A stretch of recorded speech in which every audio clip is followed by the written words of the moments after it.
Doctor B R Ambedkar Konaseema జిల్లా Amalapuram collector office ఎదుట అంగన్వాడీ నిరవధిక సమ్మె 26వ రోజుకు చేరుకుంది. రాష్ట్ర ప్రభుత్వం నుంచి తమకు ఏ విధమైన సమాధానం లేదని రాత్రి పగలు నిరాహార దీక్ష చేపట్టారు. రాత్రంతా దోమల్లో అక్కడే పడుకుంటూ తిండి లేకుండా నిద్ర లేకుండా చీకట్లో పడుకుని నిరాహార దీక్ష చేస్తున్నా జగన్మోహన్ రెడ్డికి చీమ కుట్టినట్లయినా లేకుండా పోయింది అంటూ ఆవేదన వ్యక్తం చేస్తున్నారు. దీనిపై మరింత సమాచారం మా ప్రతినిధి రాంబాబు అందిస్తారు. Rambabu, over to you. Welcome to V5 news. ఇప్పుడైతే డాక్టర్ బిఆర్ అంబేద్కర్ కోనసీమ జిల్లాకు అయితే రావడం జరిగింది. అదేవిధంగా అమలాపురం కలెక్టరేట్ వద్ద ఇక్కడ ఉన్నటువంటి అంగన్వాడీ రిలే నిరాహార దీక్ష అయితే చేపట్టారు. అంగన్వాడీ టీచర్లు కావచ్చు, అదేవిధంగా ఆయమ్మలు కావచ్చు, అది మొత్తం అంతా కూడా నిరాహార దీక్ష చేపట్టిన పరిస్థితి మనకు కనిపిస్తూ ఉన్నాయి. మనం చూస్తున్నాం ఈ వేళకు అప్పుడే 26వ రోజు కావస్తుంది. అయినప్పటికీ కూడా వీళ్ళకి ఎటువంటి పరిష్కారం కాలేదనేసి కూడా రాత్రులు నిరాహార దీక్ష చేస్తూ ఇక్కడే జీవిస్తూ మొత్తం ఉన్నటువంటి ఉన్నారు. ఇక్కడ కొంతమంది అడిగి తెలుసుకునే ప్రయత్నం చేద్దాం. చెప్పండి అమ్మా, అసలు ఎన్ని రోజుల నుంచి చేస్తున్నారు నిరాహార దీక్ష? ఎంతమంది ఉంటారు అసలు సుమారుగా? ఈ రోజుకి 26వ రోజు నిరాహార దీక్ష ప్రారంభించి, అంటే సమ్మె ప్రారంభించి 26వ రోజు. ఈరోజు జిల్లా వ్యాప్తంగా నిరాహార దీక్ష ఇవాళ కలెక్టరేట్ దగ్గర జరుగుతూ ఉంది. ఇవాళకి 26వ రోజు. అయితే ముఖ్యంగా మరి ప్రభుత్వం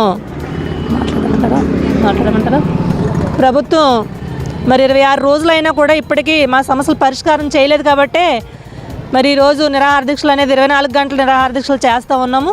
చూసారు ఇక్కడ ఇంచుమించు 700 మంది ఇక్కడ నైట్ కూడా మహిళలు రోడ్డు మీద ఉన్న పరిస్థితి.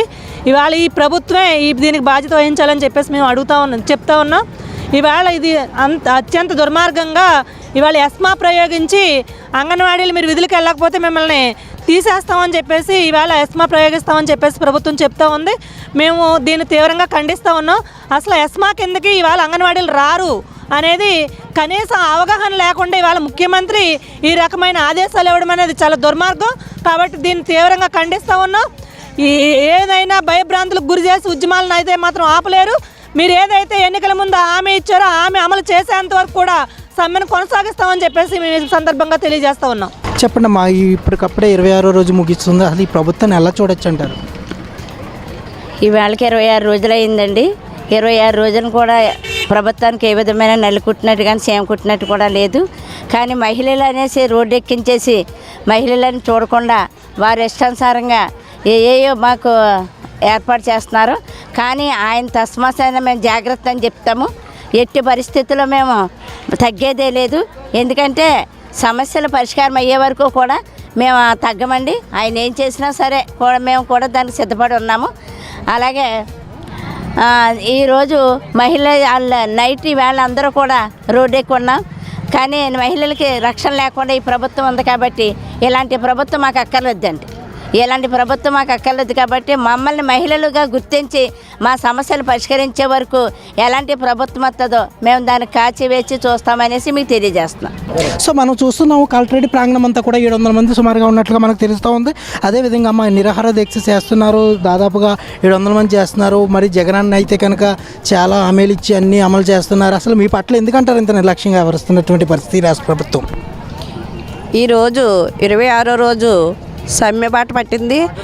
ఇవాళ రిలే నిరాహార దీక్షలు కూడా చేపట్టడం జరిగింది.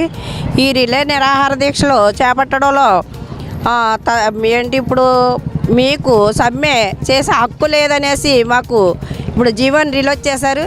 కానీ ఏ జీవోని రిలీజ్ చేసినా కూడా మేము ఆగేదే లేదు, తగ్గేదే లేదు.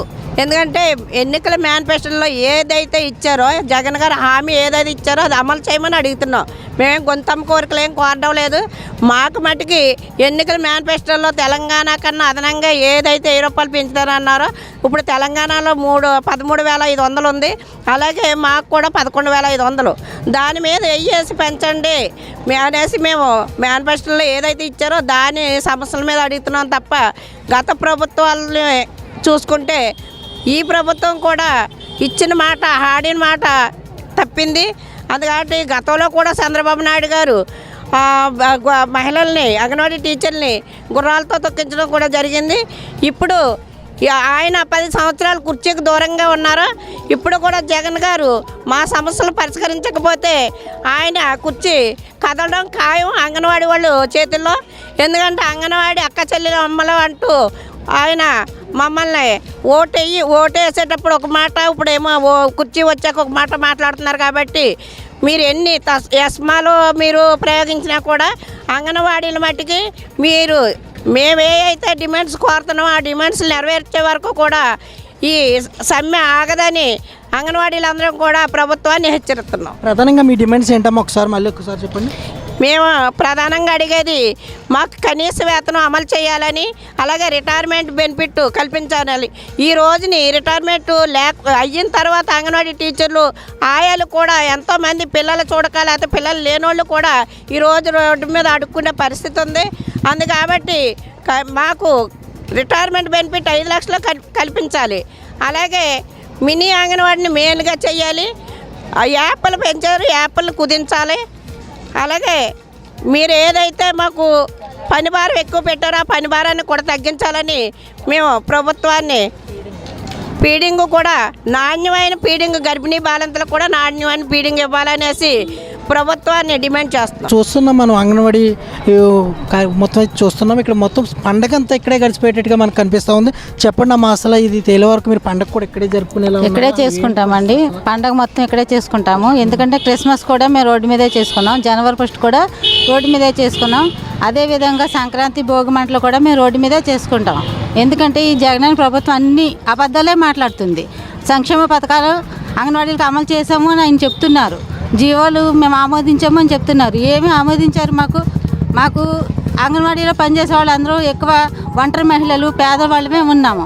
మా పేదరికం చూసే ఉద్యోగాల్లోకి వచ్చాము. కానీ మాకు ఒక సంక్షేమ పథకాలు లేదు. పర్సనల్గా మేము చెప్పాలంటే మా భర్తలకు పెన్షన్ లేవు. పక్షపాతం వచ్చి మంచాల మీద ఉన్న వాళ్ళు కూడా పెన్షన్ లేవు. ఆటో డ్రైవర్కి ఇచ్చే డబ్బులు కూడా భార్య అంగన్వాడీ టీచర్ అయితే రావట్లేదు. ఇంకా ఏంటంటే మీకు చెప్పాలంటే స్కూల్ పిల్లలకి ఇచ్చే డబ్బులు కూడా మీ అమ్మ గవర్నమెంట్ టీచరు, నీకు రాదు గవర్నమెంట్ ఉద్యోగం. ఇంకే సంక్షేమ పథకాలు ఆసరా 45 సంవత్సరాలు దాటితే ఆసరా ఇస్తున్నాడు ఆయన. మేము ఎన్నోసార్లు సచివాలయం చుట్టూ తిరిగాం, మాకు వర్తింప చేయండి అని. లేదమ్మా మీకు 10,000 దాటితే మీరు గవర్నమెంట్ ఉద్యోగస్తులు, మీకు రాదు అన్నారు. ఇప్పుడు ఏ మెజిస్ట్రేట్, ఏ జిల్లా కలెక్టర్ అయినా చెప్పమనండి, అంగన్వాడీకి ఎక్కడైనా ఆసరా కానీ సంక్షేమ పథకాలు కానీ అమలు చేశారా?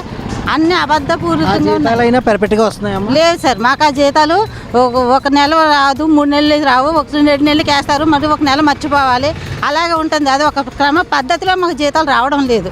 మేము చాలా ఇబ్బందులు పడుతున్నాం, చాలా కష్టాలను ఎదుర్కొంటున్నాం. సో ప్రధానంగా చూసుకోవాలంటే ఈ రోజు ఒక కూలి పని చేసుకునే వ్యక్తికి 500 నుంచి 1000 రూపాయల దాకా కూలీ ఇస్తున్నారు. ఆ నేపథ్యంలో కూడా పట్టుగడవని పరిస్థితి కూడా ఉంది ఈ రోజులో.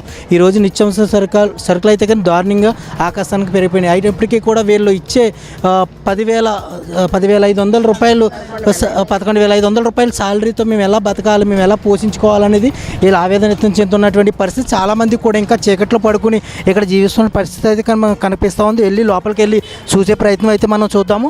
అదేవిధంగా రాష్ట్ర వ్యాప్తంగా కూడా పూర్తిగా మనం చూస్తున్నాం. రాష్ట్ర వ్యాప్తంగా కూడా ఈ అంగన్వాడీ మొత్తం వర్కర్స్ అయితే ఎవరైతే ఉన్నారో వాళ్ళంతా కూడా చాలా ఇబ్బందులు పడుతున్నటువంటి పరిస్థితి అయితే ఉందని మనం చెప్పుకోవాలి. ఇంకో చూస్తున్నాం, మొత్తం అంతా చూస్తున్నాం, ఎక్కడికక్కడ పడకలు వేసుకుని మొత్తం రోడ్డు పక్కనే జీవిస్తున్నటువంటి పరిస్థితి అయితే మనకు కనిపిస్తుందని చెప్పుకోవాలి. ఇప్పటికైనా సరే రాష్ట్ర ప్రభుత్వం దిగి రావాలి, అంత నిర్లక్ష్యంగా వ్యవహరించకూడదు అనేది కూడా ఇక్కడ ప్రతి ఒక్కరు చెప్తున్నటువంటి మాట. అమ్మా, ఎన్నాళ్ళ నుంచి చేస్తున్నారు మీరు అసలు? 26వ రోజు అండి. మరి మీకు పిల్లలు ఉంటారు ఇంటి దగ్గర, మరి ఎవరు చూస్తారు అసలు? మీ పరిస్థితి ఏంటి, అలా వదిలేసి వచ్చేసారు? ఏం చేయండి, మా సమస్యలు అలా ఉన్నాయండి. మా పరిస్థితుల విషయమే మేము రోడ్డుకి ఎక్కాం.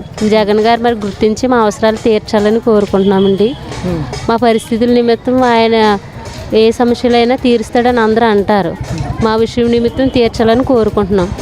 మేము ఇంతలా కష్టపడి ఆడవాళ్ళు ఈ రోడ్డు ఎక్కినప్పుడు కూడా ఆయన ఏమాత్రం కూడా స్పందించట్లేదు. సో మనం ఇక్కడ చూస్తున్నాం, చాలామంది కూడా దుఃఖంతో ఉన్నారు. ఇక్కడ అంతా కూడా చీకట్లో జీవిస్తూ ఫ్యాన్ కింద ఇక్కడ పడుకునే వ్యక్తులు చీకట్లో జీవిస్తూ ఇక్కడ దోమల్లో పడుకుని చాలా బాధలు అనుభవిస్తున్నటువంటి పరిస్థితి అయితే నెలకొందని చెప్పుకోవచ్చు. ఇప్పటికీ కూడా రాష్ట్ర ప్రభుత్వం ఇంత నిర్లక్ష్యంగా ఎవరిచ్చి దిగి రాకుండా అసలు వీళ్ళ పట్ల ఎందుకు ఇంత కక్ష సాధింపులు చేస్తున్నారు అనేది కూడా ఇక్కడ చాలామంది కూడా ఆవేదన వ్యక్తం చేస్తున్నటువంటి పరిస్థితి అయితే నెలకొందని చెప్పుకోవచ్చు. అయినప్పటికీ కూడా ఇప్పుడు ఈ రాష్ట్రం అంతా ఇదే జరుగుతున్నప్పటికీ కూడా ఈ సర్కారు ఇప్పటికైనా సరే మమ్మల్ని పట్టించుకోవడం లేదు. ఇప్పటికైనా సరే రాష్ట్ర ప్రభుత్వం దిగి రావాలి, మా సమస్యలు తీర్చాలి. లేకపోతే కనుక ఇక మేము సంక్రాంతి పండుగ కూడా ఈ చీకట్లోనే మేము జరుపుకునే పరిస్థితులు ఉన్నాయి. క్రిస్మస్ నుంచి కూడా ఇదే పరిస్థితి జరుగుతుంది, ఇప్పుడు కూడా అదే కొనసాగుతుంది అనేసి కూడా చెప్తున్న పరిస్థితులు అయితే మనకు చూస్తూ ఉన్నాం. ఇక్కడ చూస్తున్నాం, ఇక్కడ 700 మంది సుమారుగా ఇక్కడ ఉన్నటువంటి పరిస్థితి ఎలా ఉంది. చీకట్లో దోమల్లో పడుకుని ఇక్కడ తిండి తిప్పలో లేకుండా ఇంటి దగ్గర పిల్లల్ని మొత్తం వాళ్ళ భర్తలు ఎవరైతే వాళ్ళంతా వదిలేసి మొత్తం వీళ్ళు ఇక్కడ మొత్తం గుంపుగూడిగా మొత్తం అంతా ఇలా పడుకునే పరిస్థితి అయితే ఏర్పడిందని చెప్పుకోవచ్చు. ఈ రోజు చూస్తున్న రాష్ట్రం అంతా కూడా ఇదే పరిస్థితి ఏర్పడిందంటే రాబోయే ఎన్నికల్లో అసలు ప్రజలు ఏం చెప్తారో చెప్పమనేది కూడా మనం చూడవలసిన పరిస్థితి అయితే కనిపిస్తూ ఉందని చెప్పుకోవచ్చు. కెమెరామెన్ తేజతో Rambabu, V5 news, doctor B R Ambedkar, Konaseema జిల్లా.